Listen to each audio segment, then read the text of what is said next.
Alright boys, Pokemon is fun, but it can get a little stale. So what if we mix things up by removing every single Pokemon that cannot evolve? Well boys, today that is what we are gonna be doing. Welcome to the JJDL NFE Speed Tour. The draft board consisted of pretty much every single Pokemon that could hold an Eviolite, except for Bisharp and Type Null because I forgot that they existed, I guess, with the best Pokemon in the format easily being Porygon 2. And some pretty broken stuff allowed to Tera. You can find the doc if you want to follow along down in the description below. We got the last pick in this draft, but somehow ended up with the absolutely broken core of Girder and Tera Haunter. Girder's probably a top 3 to 5 Pokemon in this format, and Tera Haunter, we'll explore it a little bit, but it's a Pokemon that we very much so overlooked in allowing it to Tera. A strong fighting and a strong ghost are always a strong core no matter the format, and this is no different, especially seeing as how we got a Pokemon that should not be able to Tera with Tera. I filled out the rest of my team with a bunch of known names. We got Tinkertuff, Grotto, Hisui Quillfish, Chinchou, Golett, and Growlithe. I was reading that off of my script because there was no way I was ever going to name those off the top of my head. Our first game was actually against my co-host for the stream, Chef, who you can check out in the top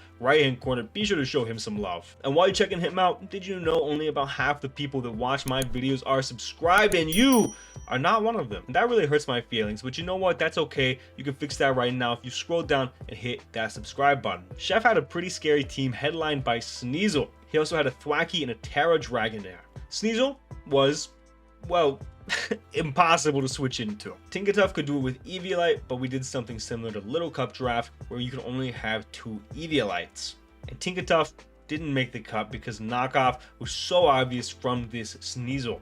Jumping into the game, we decided to lead our Hisui and Quillfish and decided to get busy immediately because we may have underestimated this guy, and Chef's resists to his dual stabs are a little bit lackluster. He crit an EQ to send our Quillfish super low, but in return for that, he gave us Corvisquire. Yeah, I really have no idea why Corvisquire came either, man, I'll be honest. Sneasel then showed that Tinkertuff does in fact not take 2 triple axles, and Chef did a very good play by scouting for our Scarf, which we were in fact Scarf. Unfortunately, he then learned how annoying Grotto can be. I tried to sacrifice our Chinchou, but Chef let me get into our broken Tera Haunter and look for a KO. The only problem is that once we got that KO, Sneasel was in the exact same position as Haunter. After a little bit of Leech Seed stalling though, our Grotto was able to chew a hit from the Sneasel and take it out in return with a heavy slam. And the best part is that we were not even Eviolite. After that, I'm gonna be honest, Girder pretty much wrapped this game up. Dragonair locked into Outrage, we got a little bulky with it, and we punched our way through the rest of this game. After winning this, I felt how powerful both Girder and Haunter really were. Both a lot stronger than the rest of my team, but we cannot discredit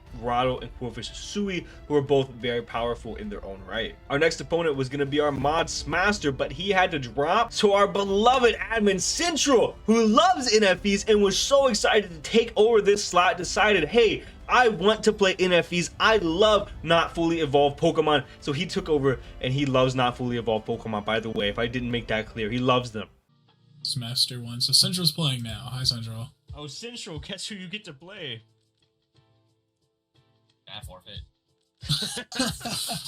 Central had a Tera Rhydon, which was actually pretty difficult to prep for, but outside of that, the team was a little bit lackluster. And honestly, it just looked like Haunter food. Jumping into the battle, I did not bring Grotto for some reason, I don't remember why, and instead I brought Golett! I once again led with the best lead in an NFE draft, and that is Quillfish Hisui, and I was able to get a spike and 2 Swords Dances up on his horrible Shelgon. This was one of my Eviolite users, so not only was I able to dispose of awful Shelgon, I was also surprisingly able to take a hit from the Sneasel Hisui and take that out as well. After some pivoting, I get Girder in a prime position to win the game, before Quilladin roars me out and decides it's time for Haunter to get a KO, which I appreciate, by the way. Quaxwell forces me into my non-water absorb for some reason, Chinchou, and Rhydon gets pretty scary, man, is what I would say if I wasn't shook a bit. Okay, alright. Okay, yep, nope, we're still extremely scary. Never mind, Rhydon, I'm sorry. Sacking Chinchou, let me go into my Fizz-Def beast that is Girder, who took care of his business and then passed said business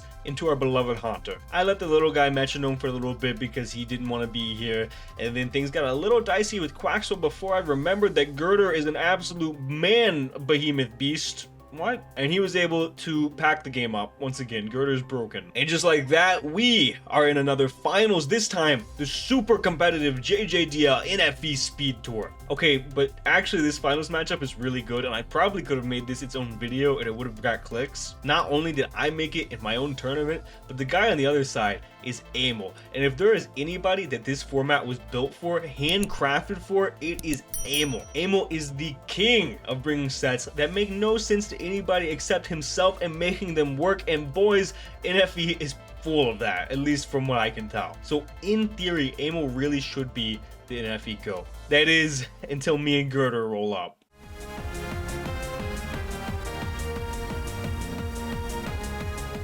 Amel, up to this point, has been carried by the behemoth that is Terra Ursa Ring, and then he actually has a very similar team to us. He has a broken Terra Pokemon in Terra Duosion, and then he has two Pokemon that are much better than the rest of his team in both Basculin Hisui and Murkrow. And then the rest of his team doesn't really matter. Going into the game, I led Tinkertuff as Amel led Basculin. This was a pretty easy pivot into my Grottle, is what I thought, until I learned Basculin has as much special attack as physical attacks, and he was a special attacker. He clicked Hydro Pump. This led for a goofy pivot back into my Tinkertuff, causing me to Thunder Wave and cripple the Basculin, taking a ton of damage in the process. And then I sacked the Tinkerton for rocks. I then KO'd the Basculin with the Quillfish, and that led to Ursa Ring coming in. Now this Pokemon is scary, but Quillfish does not care. We Swords Dance as he gets the Protect because I knew that he couldn't really do a ton of damage to me without that Flame Orb. And Little Man was able to snag a massive KO onto the Ursa Ring. Amel then sacked Dracloak in order to burn my Little Man, and I made the unfortunate mistake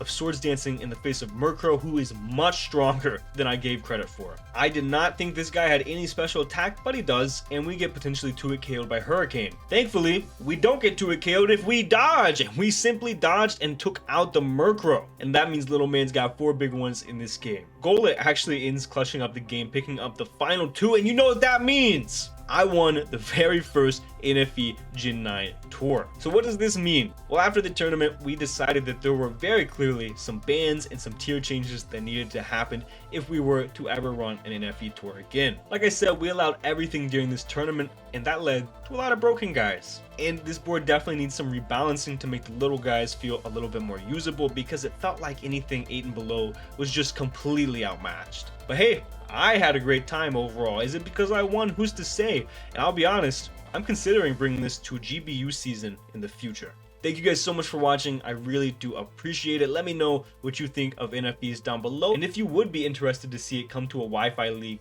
in the future. Thank you guys so much for watching, and for now guys, this has been John Jr. signing off.